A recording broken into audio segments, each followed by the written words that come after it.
Meus amigos, bem-vindos ao canal Saga de Heróis.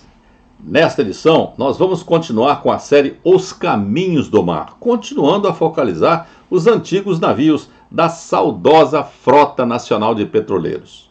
Dessa vez nós vamos falar daqueles navios que eu chamo de tipos isolados. O que seria isso? Eram os navios que só existiam um exemplar de cada classe, ok? Esse que está aí atrás é um deles, é o Gabriel da Fonseca.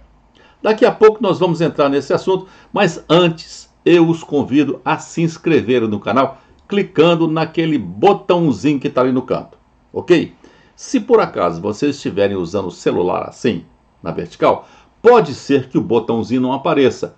Virem então o celular na horizontal, o botãozinho com certeza vai aparecer e é até melhor para ver o vídeo, ok? Cliquem nele, se inscrevam.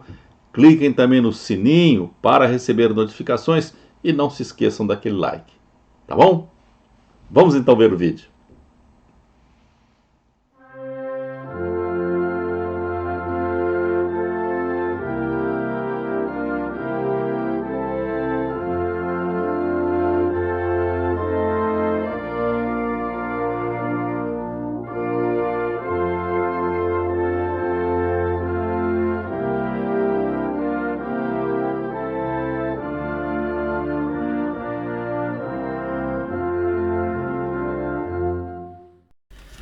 Esses navios que estamos chamando de tipos isolados são 4, e aí estão eles obedecendo a uma ordem cronológica de incorporação à frota. O primeiro foi o Haroldo Bastos, incorporado em 6 de agosto de 1956. Mário Dias, incorporado em 1º de abril de 1957. O Gabriel da Fonseca, incorporado em 2 de janeiro de 1959. E o Ilha Grande, incorporado em 24 de agosto de 1960. Ainda obedecendo a ordem cronológica de incorporação, vamos falar sobre o primeiro deles, que é o Haroldo Bastos. Era um navio muito pequeno, com um porte bruto de apenas 1.448 toneladas. Dentre todos os navios da Fronap, o Haroldo Bastos era só maior do que o Mário Dias e o Salto 50. O Haroldo Bastos foi construído na Escócia pelo estaleiro Ferguson Brothers de Glasgow. Teve sua construção concluída em julho de 1956 e no mês seguinte já operava nas linhas de cabotagem da Fronap, transportando produtos claros entre portos de curta distância e de pequena capacidade de armazenagem. Lembro-me de tê-lo visto algumas vezes em Salvador, em uma época que ficou durante muito tempo fazendo o trajeto entre Salvador e Aracaju. Em 1970 foi vendida à Constran Sociedade Anônima do Rio de Janeiro e em março de 74 foi demolido em Recife pela siderúrgica Aço Norte. Durante o seu período de operação, o Haroldo Bastos teve 2 ocorrências de encalhe. A primeira, em data não disponível, foi no canal de Itapuã, na entrada de Porto Alegre, conforme nota do recorte de jornal, também não identificado, que aí está. A segunda ocorrência é mostrada na foto de baixo, com o Haroldo Bastos encalhado na Praia do Futuro, em Fortaleza, em janeiro de 1972. Em seguida veio o Mário Dias, que era o menor dos navios da Fronap e teve uma origem militar nos Estados Unidos. Foi construído em Rochester, no estado de Nova York, pelo estaleiro Odenbach Shipbuilding, de acordo com um projeto especificado pelo Exército Americano. Entrou em operação em outubro de 1943 como um coastal tanker do Exército, designado como Y-39, fazendo abastecimento de combustíveis para as unidades costeiras do Exército. Era classificado como fuel oil barge, self-propelled, ou seja, uma barcaça de óleo combustível com propulsão. Em 1945 foi transferido para a Marinha Americana para fazer o mesmo serviço entre as bases da Marinha, agora designado como YO-238. Em 1947 foi adquirido pela Rosina Navigation Company e renomeado como Iriela. No ano seguinte, em 1948, foi adquirido pela Sherifian Navigation de Marrocos, que o renomeou como Taroudant. Em 1953 foi vendido a Ituberá Comércio da Bahia, renomeado como Saici. e em 1957 foi adquirido pela Petrobras e incorporado à Fronap com o nome de Mário Dias. Inicialmente operou na cabotagem de curto trajeto e depois passou a ser utilizado como barcaça de água para atender aos demais navios da frota. Era o menor dos navios da Fronap e tinha uma tripulação de apenas 9 homens. Vem agora o Gabriel da Fonseca, um dos mais conhecidos navios da Fronap. Foi construído em Hamburgo, na Alemanha, tinha um porte bruto de 6.602 toneladas e como propulsão um motor diesel MAN com potência efetiva de 3.640 bhp. Começou a operar logo após a saída do estaleiro, em janeiro de 1959, e operou na Fronap durante toda a sua vida útil. Foi demolido no Rio de Janeiro em outubro de 1982 pela firma Aquarius Serviços Marítimos. Conforme consta neste recorte de jornal, um jornal da Petrobras da época, o Gabriel da Fonseca foi originalmente destinado ao transporte de óleo lubrificante básico, a ser produzido pela refinaria Landulfo Alves, em Mataripe, na Bahia. A sua viagem inaugural foi iniciada tão logo saiu do estaleiro em Hamburgo. De lá partiu com destino aos Estados Unidos, onde carregou em Baton Rouge, na Lusiânia, 5.800 toneladas de óleo lubrificante básico para o Brasil. Sua chegada ao Rio de Janeiro se deu no dia 16 de março de 1959, tendo sido recebido pelo presidente da Petrobras da época, o coronel Idálio Sardenberg, pelo superintendente da Fronap, o capitão de mar-guerra Leopoldo Dias de Paiva, e por demais diretores da empresa. O último dos que chamamos de tipos isolados era o Ilha Grande, que foi da Marinha do Brasil para a Fronap. Dos 4 era o maior, com um porte bruto de 10.490 toneladas. Ficou muito pouco tempo em operação na Fronap, apenas cerca de 2 anos, pois teve sua vida operacional interrompida ao encalhar em um recife no Parque Estadual Marinho do Parcel de Manuel Luiz, que fica na costa do Maranhão. O Ilha Grande foi construído sob encomenda do governo canadense, recebido em 23 de dezembro de 1943 com o nome de Silver Star Park. Começou a operar na Shell Canadian Tankers Limitada de Toronto. Em 1945 foi vendido para a Navebras S.A. do Rio de Janeiro, sendo renomeado como Santa Cecília. Em 20 de março de 1948 foi transferido para a Marinha do Brasil, sendo renomeado como Ilha Grande, que tinha a designação de Golf 16. Em 1957 foi submetido a obras de modernização na França e em 1959 foi adquirido pela Petrobras e no ano seguinte iniciou sua operação na Fronap. Em 9 de março de 1962 encalhou lá nesse Recife do Parcel Manuel Luiz, resultando em perda construtiva total. O Parcel Manuel Luiz, oficialmente denominado Parque Estadual Marinho do Parcel Manuel Luiz, fica na costa do Maranhão e é uma área perigosa para a navegação. O local é conhecido como o Triângulo das Bermudas brasileiro. É uma região de fortes correntes marinhas, grandes variações de marés e inumeráveis bancos de areia, além de cinturões de recifes de corais. É um dos maiores cemitérios de embarcações do mundo. Acredita-se que lá estão cerca de 250 navios e galeões naufragados desde os anos 1500 até os dias de hoje. Um número 5 vezes maior do que o registrado nas Bermudas. Mas antes de encerrarmos o nosso vídeo, vamos falar um pouco mais sobre o Gabriel da Fonseca e explicar por que ele se tornou tão conhecido e por que era ele um navio especial dentre todos os outros da Fronap. O Gabriel, podemos dizer, era o navio mais charmoso da frota. Suas linhas harmoniosas davam a ele uma bonita silhueta que se assemelhava muito a um dos supertanques holandeses da frota. Por isso mesmo, ele era por vezes chamado de mini supertanque. Mas o charme do Gabriel não parava apenas nas suas características construtivas.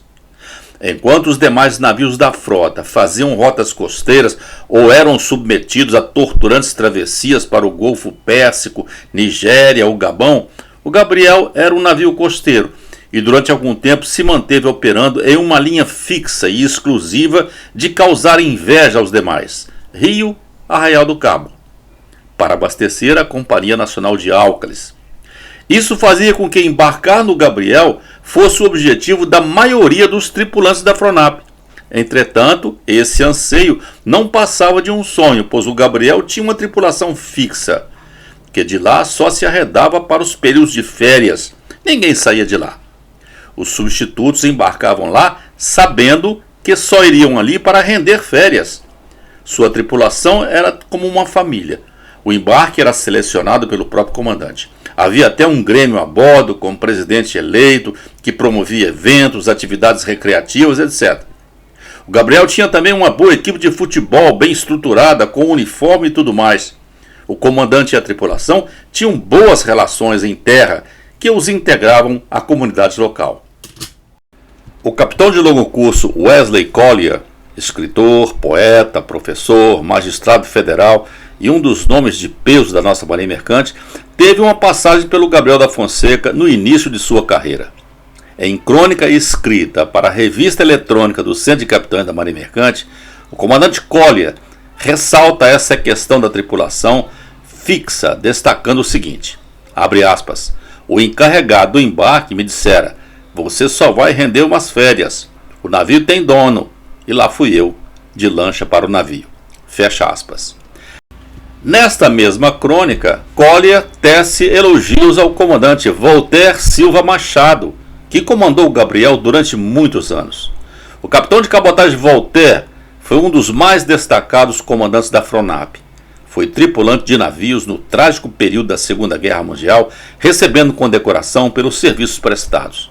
Além do Gabriel, o comandante Voltaire comandou vários outros navios da Fronap, recebeu a medalha Mérito Tamandaré da Marinha do Brasil e retirou-se do serviço ativo após 48 anos de bons serviços prestados à Marinha Mercante, sendo desses 34 anos de competência e dedicação à Frota Nacional de Petroleiros. Algumas situações me ligam ao comandante Voltaire.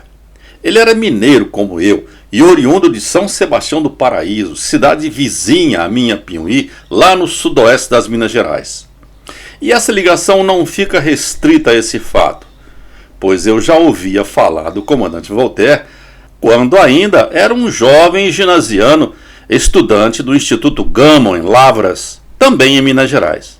Ocorre que o comandante Voltaire era irmão de Dona Lourdes Silva Machado, minha querida e saudosa professora de História Geral e Francês no curso ginasial do Gama. Nessa época, ela já falava do irmão, que embora nascido no sopé das montanhas de Minas, se encantara pelo mar e fora para o Rio de Janeiro em busca do sonho de ser marinheiro. O comandante Collier termina sua crônica, a qual me referi, transcrevendo o que escrevera o comandante Voltaire na sua despedida da Marinha Mercante.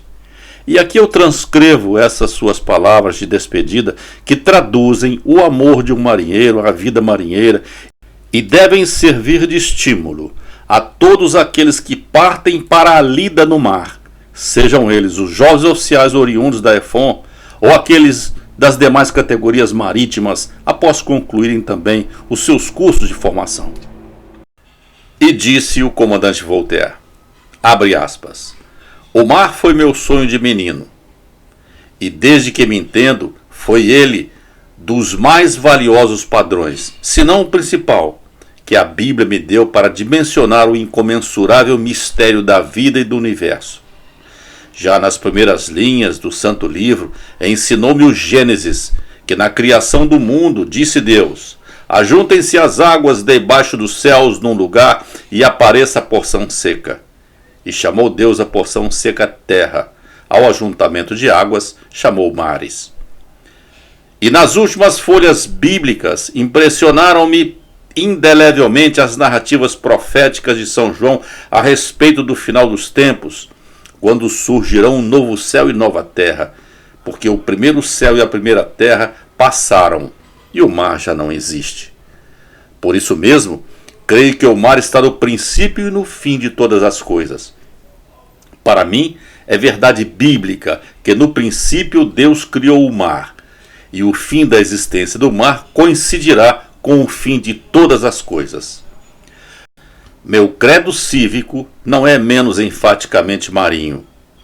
Ao longo de tão duradoura convivência que temos tido, continuo vendo no mar, como sempre vi, o mais fascinante desafio à inteligência, à vontade e à bravura humanas. Dele se afugentaram os covardes. Vivendo nele, o homem não se degrada, não se nutre de sentimentos inferiores, não se equivoca, não se trai. E se o gênio de Fernando Pessoa pôde definir a intrepidez marinha lusitana, proclamando aos quatro ventos que o mar com fim será grego ou romano, o mar sem fim é português. Minha vivência de velho marinheiro me leva a redarguir brasileiramente que o mar geral pode até ser de quem o invada, mas o nosso mar será nossa conquista e reconquista de cada dia, palmo a palmo, com sangue, suor e coragem. Do meu sonho de infância fiz minha vocação, do misticismo de minha crença bíblica minha fé, do meu orgulho cívico a razão da minha luta de cada dia, e da fusão de tudo pude forjar meu destino. Há 48 anos tenho assegurado a dignidade de minha existência como trabalhador no mar, navegador brasileiro. E a essa altura de minha vida, quando vejo que me devo alonjar dos mares tantas vezes navegados, posso deles me despedir, mercê de Deus, repetindo São Paulo: combati o bom combate, acabei a carreira, guardei a fé. Fecha aspas.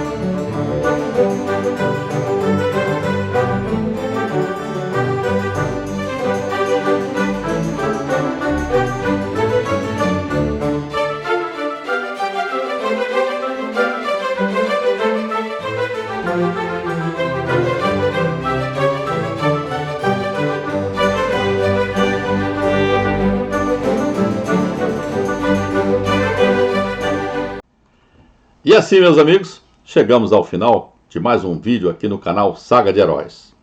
Aqueles que ainda não se inscreveram, o botãozinho ainda está ali. Cliquem nele, se inscrevam, depois cliquem no sininho para receber notificações dos próximos vídeos e não se esqueçam daquele like, ok? E eu os convido também a continuar assistindo aos vídeos do canal através desses dois links que estão aparecendo ou vão aparecer aqui do lado. Depois vocês também visitem o conteúdo do canal para que vocês possam conhecer todos os vídeos já publicados aqui até o presente momento. O link para o conteúdo do canal está lá embaixo na descrição do vídeo. Tá bom?